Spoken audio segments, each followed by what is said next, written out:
What's up everybody, this is Placo, and in this video I'm going to walk through all of the features available on the PGA Weekly Cheatsheet at thefantasyfanatics.com.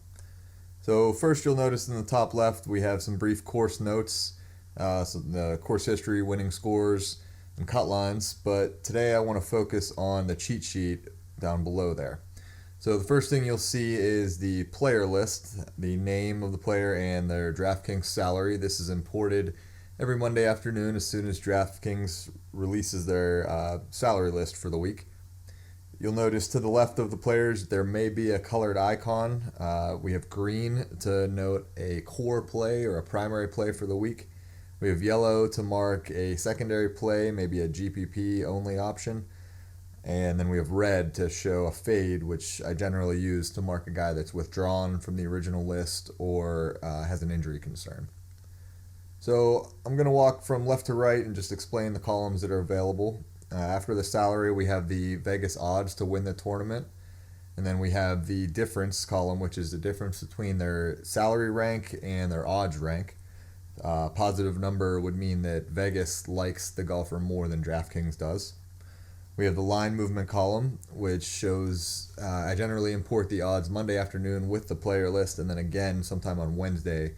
So it shows the movement in that 2-day time frame and we can get an idea of who the public likes this week. Then we show the round 1 tee time, which can be useful sometimes when weather is a concern. So to the right of that, we then have the good stuff, the summary rankings for the week.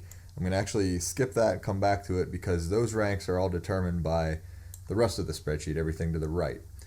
So first we show the key stats.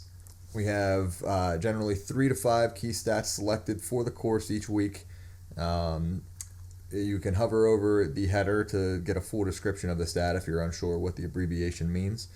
But we show the year-to-date ranks for each player for each of those statistics, and then we show an average rank to come up with a stat ranking for the week. Continuing to the right, we then have the recent form section, which starts with last week and then scrolls back through 8 weeks of events. We'll show the players finish in that event, and we will show PGA events, European PGA events, and web.com events in this section so you get a full picture of the player's current form. Then we show the rounds played and the average strokes gained in those events that they participated in the time frame selected to get an idea of who really is playing the best right now. And then the course history section to the right of that is very similar, where we start with last year, scroll back through the previous events at this course, show their rounds played and their average strokes gained in those events. And then we use all 3 of those sections to populate this summary ranks section. So we show a stats rank, recent form rank, course history rank. We have a weighting assigned to each of those 3 categories for the week, and then those numbers are all used to calculate the overall rank, which we can click on, and now we have our sorted player ranking list for the week. So now that you're aware of all the features that are available on the cheat sheet, the really cool thing about all of that is it's all customizable. You can set your own stats, you can show more or less weeks in the recent form section, you can set your own course history, and you can set your own player targets for the week. And all of this will be discussed in the next video. So thanks for watching, everyone.